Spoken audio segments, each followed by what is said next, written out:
Hey friends, welcome to your Pathshala TET Pathshala. So friends, आज जो है हम आए हैं यहाँ पर हमारा जो DSSB है, इसकी जो हमारी अभी रिसेंटली वैकेंसी आई हुई है DSSB की। तो हम यहाँ पे TGT का सोशल साइंस का जो है हमारा सिलेबस हम लोग यहाँ पर डिस्कस करेंगे और अपनी एक स्ट्रेटेजी रखेंगे कि हमारा जो एग्ज़ाम है इसको हम क्या करें, किस वे में, किस तरीके से हम लोग इस एग्ज़ाम को क्रैक कर सकते हैं। तो उसकी हम एक स्ट्रेटेजी भी प्लानिंग करके चलेंगे, ठीक है। साथ में एक स्ट्रेटेजी लेके चलेंगे इस एग्ज़ाम के लिए हम लोग, और इसकी एक क्लासेस वगैरह। सबसे पहले हम क्या डिस्कस कर लेते हैं, हम लोग स्लिप से पहले डिस्कस कर लेते हैं कि हमारा सिलेबस क्या रहेगा, तो हमें उसके अकॉर्डिंग किस तरीके से प्रिपरेशन करनी है। तो चलिए स्टार्ट करते हैं। तो जो हमारा ये हिस्ट्री का सिलेबस है, हमारे जो ये है, ये 4 पार्ट में आता है। SST है प्रॉपर, तो SST हमारा 4 पार्ट में डिवाइड है। History, eco, geography and polity, ये हमारे 4 पार्ट हैं इसके। अब इन 4 पार्ट में, हमें इन 4 पार्ट में क्या देखना है, हमें इन 4 पार्ट्स में ये देखना है हमें कि हमारा जो है ये, कि हमारा जो एग्ज़ाम है वो कितने मार्क्स का आता है। तो हमारा जो एग्ज़ाम आता है वो आता है टोटल 200 मार्क्स का। कितने मार्क्स का आता है? टोटल 200 मार्क्स का आता है हमारा एग्ज़ाम। और इसमें 100 मार्क्स का आता है हमारा सब्जेक्ट बेस पे होता है हमारा, ठीक है। सब्जेक्ट बेस पे होता है, मतलब जो ये हमारा SST का पूरा पार्ट है, ये हमारा कितने मार्क्स का आएगा? 100 मार्क्स का। तो ये जो 100 मार्क्स है, ये 4 इन सब्जेक्ट्स में डिवाइड कर देते हैं। तो इन जो 4 सब्जेक्ट्स में डिवाइड होगा, तो हमारा 25 मार्क्स का ईच पार्ट बैठ रहा है हमारा। 25 मार्क्स का ईच पार्ट बैठ रहा है, ये हमारे अकॉर्डिंग है। कई बार ऐसा होता है कि पॉलिटी से क्वेश्चन ज़्यादा आ गए या ज्योग्राफी से क्वेश्चन ज़्यादा आ गए, तो उसमें भी ये एडजस्ट हो सकता है। बट हम क्या मान के चलते हैं, हम लोग ये मान के चलते हैं कि हमारा 25 मार्क्स का एक ईच पोर्शन आ रहा है, तो हमें उसके लिए प्रिपरेशन करनी है। और सबसे बड़ी बात यह है, आपका अगर आप ये पूरा प्रॉपर SST का पार्ट कवर कर लेते हैं हमारे साथ, तो आपका जो जर्नल पेपर है उसके 20 मार्क्स की भी आपकी इससे प्रिपरेशन हो जाएगी। 20 मार्क्स की जो जर्नल पेपर आता है उसकी भी प्रिपरेशन आपकी इससे हो जाएगी। जनरल पार्ट में आपका GS का पार्ट आता है ना, जनरल अवेयरनेस का, GS का और GA का, उसकी प्रिपरेशन भी आपकी इससे ही हो जाएगी। तो बेटर है आपको कि हम लोग इतनी एक अच्छी प्रॉपर स्ट्रेटेजी बना के चलते हैं, तो उसी से हमारा ये सब क्लियर हो जाएगा। चलिए स्टार्ट करते हैं हम। तो फर्स्ट जो है हमारा हिस्ट्री का सिलेबस है। हिस्ट्री में कौन कौन से हम लोग टॉपिक डिस्कस करने वाले हैं। सबसे पहले हम प्रागैतिहासिक, सॉरी ये स्पेलिंग मिस्टेक है, प्रागैतिहासिक जो हमारा है, प्रागैतिहासिक काल जो है हमारा, उसके बारे में और सिंधु एवं हड़प्पा सभ्यता के बारे में पढ़ेंगे हम, ठीक है। हम पहले कॉन्सेप्ट क्लियर करेंगे, देन हम उससे रिलेटेड MCQs करेंगे।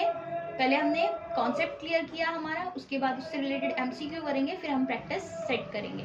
प्रैक्टिस करा करेंगे डेली हमारी प्रैक्टिस हो जाएगी। वीक में हमने 3 या 4 टॉपिक क्लियर करके, उसके हमने कॉन्सेप्ट क्लियर कर लिया, फिर हम उससे रिलेटेड MCQ कर लेंगे और फिर हम उसके प्रैक्टिस सेट करेंगे। तो फर्स्ट है आपका चैप्टर, आपका प्रागैतिहासिक काल एवं सिंधु एवं हड़प्पा सभ्यता के बारे में। वैदिक सभ्यता एवं उत्तर वैदिक काल, 6ठी शताब्दी के पूर्व धार्मिक आंदोलन, महाजनपद में मगध राज्य का उत्कर्ष या उद्भव, ठीक है, उद्भव। तो हमारा ये है विदेशी आक्रमण, मौर्य साम्राज्य, मौर्योत्तर काल में विदेशी आक्रमण, इनके बारे में। गुप्त साम्राज्य, गुप्तोत्तर काल, पूर्व माध्यमिक भारत, इस्लाम का आगमन एवं अरब तुर्की आक्रमण, ये पढ़ेंगे हम। 15वीं व 16वीं शताब्दी के धार्मिक आंदोलन जितने हुए थे, दिल्ली सल्तनत के बारे में पढ़ेंगे हम लोग। और हम लोग पढ़ेंगे फिर क्षेत्रीय राज्यों का उदय, किसमें? मुगल साम्राज्य में और मुगल काल में। उत्तर एवं दक्षिण भारत के प्रांतीय राजवंश, और ये हमारा शिवाजी और मराठा राज्य, इन सब के बारे में हमने पढ़ना है। नेक्स्ट है आपका इसी का सिलेबस है, यूरोपीय कंपनियों का भारत में आगमन, अर्थव्यवस्था पर ब्रिटिश शासन का क्या प्रभाव रहा, 1857 की क्रांति में जितने भी थे हम सब उनके बारे में पूरा प्रॉपर पढ़ेंगे कि किस किस ने पार्टिसिपेट किया, कौन कौन थे, कौन कौन नहीं थे। ब्रिटिश काल में भारत में शिक्षा का विकास क्या था, वो हम इसके बारे में भी हम इसमें डिस्कस करेंगे। सामाजिक एवं सुधार आंदोलन, ये पढ़ेंगे हम। कला संस्कृति एवं संबंधित तथ्य, किसान मजदूर एवं वामपंथी आंदोलन, गवर्नर के बारे में जर्नल, और हम इससे रिलेटेड ही जितने भी आपके लास्ट ईयर के MCQ आए हैं, प्रीवियस ईयर में जितने भी क्वेश्चंस आए हैं उनको डिस्कस करेंगे हम लोग। जितने भी क्वेश्चंस आए हैं उनको पढ़ेंगे हम लोग। और हमारा क्या रहेगा टारगेट, कि हम लोग प्रैक्टिस सेट जितना हमारा रिवीजन करने के बाद, जितना ये कंप्लीट करने के बाद जो हम रिवीजन करेंगे, रिवीजन के बाद रिवीजन करते चलेंगे हम साथ साथ, कि रिवीजन सबसे इम्पॉर्टेंट है। रिवीजन हम लोग साथ साथ करते चलेंगे और रिवीजन हो जाएगा तो हम लोग साथ साथ प्रैक्टिस सेट करते चलेंगे। प्रैक्टिस सेट हमारा होगा डेली प्रैक्टिस सेट होगा हमारा। नेक्स्ट है आपका इकोनॉमिक्स। अब ये इकोनॉमिक्स है, इकोनॉमिक्स का सिलेबस है आपका। इकोनॉमिक्स का जो मैंने क्वेश्चन पेपर देखा है उसमें मोस्टली आपसे क्या पूछी गई है, डेफिनेशंस ही आपकी मोस्टली पूछी गई हैं। आपको डेफिनेशन दे दी और उसके ऑथर का नेम पूछा है कि ये डेफिनेशन किस राइटर की है, किस ऑथर की है। सबसे पहले आपको यही चीज करनी है इसमें इकोनॉमिक्स में। इकोनॉमिक्स का सबसे ज्यादा वाइड पार्ट है। लास्ट ईयर भी इससे 26 to 27 क्वेश्चन आए थे इकोनॉमिक्स से। जो लास्ट टाइम हुआ था एग्जाम उसमें भी 26 to 27 क्वेश्चंस आए थे, किससे, इकोनॉमिक्स से। और इकोनॉमिक्स में ज्यादातर आपसे डेफिनेशंस ही पूछी जाती है। डेफिनेशंस दे दी आपको और उसमें पूछ लिया कि आपका क्या है, और डिमांड, इलास्टिसिटी, इन सब से आपके बहुत ज्यादा क्वेश्चन पूछे जाते हैं। जैसे आपका ये हो गया मुद्रा बैंकिंग एवं पूंजी बाजार, और ये अंतर्राष्ट्रीय व्यापार एवं इन सब से भी, और ये बजट के भी काफी सारे क्वेश्चंस आए हुए हैं। तो आपको क्या है, इसके तो 8-10 टॉपिक हैं, ये आपको पूरे ही करने पड़ेंगे। इसमें आपको कोई भी चांस नहीं है कि आप इसमें कुछ भी छोड़ कर चलें। और डेफिनेशंस पे तो आपका मेन फोकस होना चाहिए कि डेफिनेशंस आपको हर उसकी रटी हुई होनी चाहिए अच्छे से, बिल्कुल। कि अगर आपको डेफिनेशन प्रॉपर वे में रहेगी, आपको पता रहेगा कि ये डेफिनेशन है पर्टिकुलर तो ये इसकी है, एडम स्मिथ की है, या ये सब आपको अगर अच्छे से पता रहेगा तो ही आपका क्वेश्चन प्रॉपर आप ले आएंगे मार्क्स, अदरवाइज आपको बहुत प्रॉब्लम हो जाएगी। तो हम इसमें क्या पढ़ेंगे, सबसे पहले हम इसका इंट्रोडक्शन ले लेंगे। उसके बाद हमारी जो नेशनल इनकम और उससे रिलेटेड जितनी भी अवधारणा है वो पढ़ेंगे। उसके बाद आर्थिक नियोजन जो हमारा इकोनॉमिक जो हमारा मैनेजमेंट है वो पढ़ेंगे हम लोग। कृषि और संबंध क्षेत्र एवं औद्योगिक क्षेत्र पढ़ेंगे। सेवा क्षेत्र एवं अवसंरचना पढ़ेंगे इसकी। मुद्रा बैंकिंग और पूंजी बाजार, कोषीय नीति एवं सार्वजनिक फाइनेंस पढ़ेंगे हम। और पब्लिक फाइनेंस के बारे में, मतलब सार्वजनिक मतलब पब्लिक फाइनेंस, ठीक है। और अंतर्राष्ट्रीय व्यापार एवं विदेशी क्षेत्र, सामाजिक क्षेत्र, निर्धनता एवं बेरोजगारी की जो समाज में जितने क्षेत्र हैं इसमें बेरोजगारी कितनी है, ये सब चीज हम लोग इसमें डिस्कस करेंगे। अंतर्राष्ट्रीय आर्थिक संगठन एवं संस्थाएं, इनके बारे में हम लोग पढ़ेंगे। और केंद्रीय बजट, ये सब तो मैं आपको बता ही चुकी हूँ कि ये तो हमने बहुत ही इंपॉर्टेंटली डिस्कस करना है। और रही बात आपकी कि हम इससे रिलेटेड बहुत सारे मिसलेनियस क्वेश्चंस भी कर लेंगे इसमें। और जो प्रैक्टिस सेट पेपर है लास्ट ईयर का वो भी हम लोग डिस्कस करेंगे। सब मेन्स हमारा यही रहेगा कि पहले हम लोग क्या करेंगे कि हर टॉपिक का हम सबसे पहले कॉन्सेप्ट क्लियर करेंगे। अब वो कॉन्सेप्ट हम 2 दिन में क्लियर करेंगे या 4 दिन में, ये हमारे ऊपर डिपेंड करता है कि हम कितने टॉपिक ले रहे हैं। एक वीक में हमारा ये टारगेट रहेगा कि अगर हमने 4 दिन में सिर्फ कॉन्सेप्ट पढ़े हैं तो हम आगे के 2 दिन हम क्या करें, उससे रिलेटेड एमसीक्यूज करें। ये हमारा टारगेट रहेगा।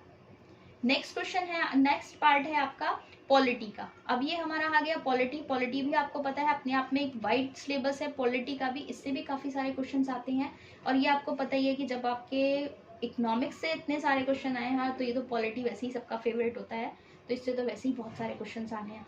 तो ये है आपका भारतीय राज व्यवस्था का संवैधानिक विकास, ठीक है। भारतीय राज व्यवस्था का संवैधानिक विकास, फर्स्ट चैप्टर आपका ये हो गया। नेक्स्ट है आपका संविधान निर्माण की प्रक्रिया, संविधान की प्रस्तावना या उद्देशिका, संघ और उसके राज्य क्षेत्र, नागरिकता संबंधी प्रावधान जो भी है, और मौलिक अधिकार, नीति निर्देशक तत्व और मौलिक कर्तव्य, ये सब भी हम लोग पढ़ेंगे इसमें ही। संघ, कार्यपालिका एवं भारतीय संसद एवं न्यायपालिका, राज्य एवं स्थानीय शासन, विधानमंडल एवं संघ राज्य क्षेत्र, अनुसूचित एवं जनजाति क्षेत्रों का प्रशासन, केंद्र राज्य संबंधित, और ये चुनाव एवं निर्वाचन आयोग हो गया आपका। भारतीय संविधान में संशोधन एवं अनुच्छेद ये पढ़ना है हमने, और भारतीय आयोग एवं परिषद आदि, ये सब हम लोग पढ़ के इसके बाद क्या करते हैं हम लोग, ये सब हमने कॉन्सेप्ट क्लियर करना है। अब ये जो टॉपिक है आपको खुद पता है कि ये टॉपिक अपने आप में बहुत ज्यादा वाइड है, तो एक दिन में शायद आपका एक ही टॉपिक हो पाएगा। एक दिन में हम एक ही टॉपिक कर पाएंगे, मतलब कि हमारा एक दिन में एक ही टॉपिक हो या 2 दिन में एक टॉपिक होगा। तो अब हम क्या करेंगे, एक ही टॉपिक के हम एमसीक्यूज करेंगे और फिर हम उससे रिलेटेड क्वेश्चन करेंगे। एमसीक्यूज करने के बाद उससे रिलेटेड हम उसकी थोड़ी सी प्रैक्टिस सेट पेपर कर लेंगे या मॉक टेस्ट ले लेंगे। चैप्टर कंप्लीट करते रहेंगे, साथ साथ हम उससे रिलेटेड एमसीक्यूज करते रहेंगे। और प्रीवियस ईयर के क्वेश्चन तो हम साथ साथ लेकर चलेंगे ही चलेंगे, क्योंकि प्रीवियस ईयर पे ही हमारा क्या है, हमें पता रहता है कि किस टाइप की हमने प्रिपरेशन करनी है। तो आपका ये हो गया आपका पॉलिटी का सिलेबस। नेक्स्ट है आपकी ज्योग्राफी, अब हमारा है ज्योग्राफी का सेक्शन। तो ज्योग्राफी और history you know very well कि ये अपने आप में बहुत वाइड है, और इसमें से काफ़ी सारी चीज़ें ऐसी होती है कि हमारी पढ़ी हुई भी होती हैं खुद की। तो अब हम सबसे पहले पढ़ेंगे इसमें ब्रह्मांड संबंधित जितने भी तथ्य और सिद्धांत हैं उनके बारे में पढ़ेंगे हम। और क्या, सौरमंडल, पृथ्वी और उसका उपग्रह है चंद्रमा, इसके बारे में हम पढ़ेंगे। ठीक है, इन सब के बारे में, स्थल मंडल, चट्टान, मृदा, ज्वालामुखी, और आपका भूकंप हो गए, पर्वत हो गए, पठार, मैदान, झील आदि, इन सब टॉपिक को भी हम ब्रीफली पढ़ेंगे कि हमारा ऐसा ना हो कि हमारा एग्जाम ये अब है। और एग्जाम का क्या होता है कि एग्जाम अब DSSB का आ गया, साथ साथ हमारा अभी एग्जाम, अभी हालात ठीक होते हैं तो हमारा जो ये आपका एडेड स्कूल का एडेड जूनियर जो है इसका फॉर्म सबने भरा होगा TGT SST का, तो ये उसमें भी काम आएगा। और आपका जो अभी आगे शायद KVS भी आने वाला है, उसका भी नोटिफिकेशन आ जाएगा, तो उसकी भी प्रिपरेशन हो जाएगी आपकी। और कुछ नहीं है तो आपके जितने भी आप और भी कोई एग्जाम दे रहे हैं तो उसमें आपका जनरल पार्ट पेपर तो आता ही आता है। जनरल पेपर में आपको GS तो पढ़नी ही होती है, तो GS के लिए उससे भी आपका बहुत इंपॉर्टेंट है। आपका कोई टाइम वेस्ट नहीं होगा, आप लोग पढ़ के देखिए एक बार, आपको आई होप आपको बहुत अच्छा लगेगा, आपको अच्छे से समझ में भी आएगा। बहिर्जात बल और विभिन्न स्थल आकृतियां, इनके बारे में पढ़ेंगे हम। वायुमंडल का संगठन एवं संरचना है, ये पढ़ेंगे हम। जलमंडल पढ़ेंगे, प्राकृतिक प्रदेश जो है उनकी वनस्पतियां एवं मिट्टियां हैं उनके बारे में हम डिस्कस करेंगे। विश्व का आर्थिक, सामाजिक एवं क्षेत्रीय भूगोल है, इसके बारे में हम लोग डिस्कस करेंगे। भौगोलिक अवस्थिति एवं भूगर्भिक संरचना, जो भौगोलिक हमारी अवस्थिति है उसकी और उसकी जो संरचना है उसके बारे में हम लोगों ने पढ़ना है। और भू आकृतिक प्रदेश जितने हैं हमारे, मौसम एवं जलवायु, मृदा एवं वनस्पति, इन सब के बारे में हम पढ़ेंगे। नेक्स्ट है आपका भारतीय कृषि एवं संबंधित क्षेत्र, उद्देश्य एवं सिंचाई परियोजनाएं, खनिज एवं ऊर्जा के संसाधन, भारत की जनसंख्या, भारत के प्रमुख उद्योग एवं परिवहन, जितना भी है ये सब हमने इसमें डिस्कस करना है। और साथ साथ हम जितने भी इसके क्वेश्चंस होंगे वो भी डिस्कस करेंगे, और हम इससे मानचित्र जो होता है, एटलस जो होता है, उससे भी रिलेटेड हम क्वेश्चंस करेंगे यहाँ पर। क्योंकि कई बार ऐसा होता है कि आपके मैप से रिलेटेड भी काफ़ी सारे क्वेश्चंस आ जाते हैं, तो वो भी आपको करने ही पड़ेंगे यहाँ पर, तो ये भी हम यहाँ पर करेंगे। और हमारा वही मेन वे होगा पढ़ने का, तो सभी का सेम पैटर्न होगा। तो अब आप लोग मुझे बताएंगे कि हम लोग जो पढ़ना है हमने, कि हम लोग 2 सब्जेक्ट लेके चलेंगे, एक दिन में चारों सब्जेक्ट तो नहीं पढ़ सकते। स्टार्टिंग में हम वीकली हम 3 डेज हम बांध देते हैं ऐसे कि 3 डेज हम लोगों ने 2 सब्जेक्ट्स कौन से पढ़ने हैं। तो मैं सोच रही हूँ स्टार्टिंग में हम 3 डेज तो हिस्ट्री एंड इकोनॉमी पढ़ लेते हैं। इकोनॉमी पढ़नी है या पॉलिटी, या आप मुझे बताइए। देन हम लोग लास्ट के 3 डेज हम लोग पढ़ते हैं ज्योग्राफी एंड पॉलिटी। तो ये ऐसे ठीक रहेगा हमारा हिसाब किताब। अब आप देख लीजिए कि क्लासेस आपको प्रॉपर डेली ही मिलेंगी, इसकी डेली क्लासेस मिलेगी आपको, मैं डेली आपको अपलोड कर दूंगी, इसकी डेली क्लासेस आपको मिलेंगी। कि आपको भी फिलहाल सबसे पहले तो हम लोग कॉन्सेप्ट पर ही बेस करेंगे, कि कॉन्सेप्ट हमारा क्लियर हो जाएगा तो कहीं से भी कोई भी क्वेश्चन आ जाए वो हम एकदम से कर लेंगे। लेकिन जब हमारा बेसिक क्लियर नहीं होगा तो हम कुछ नहीं कर पाएंगे। तो मेन है हमारा फोकस किस पे रहेगा, हमारा मेन फोकस रहेगा कि हम लोग अपना कॉन्सेप्ट क्लियर करें।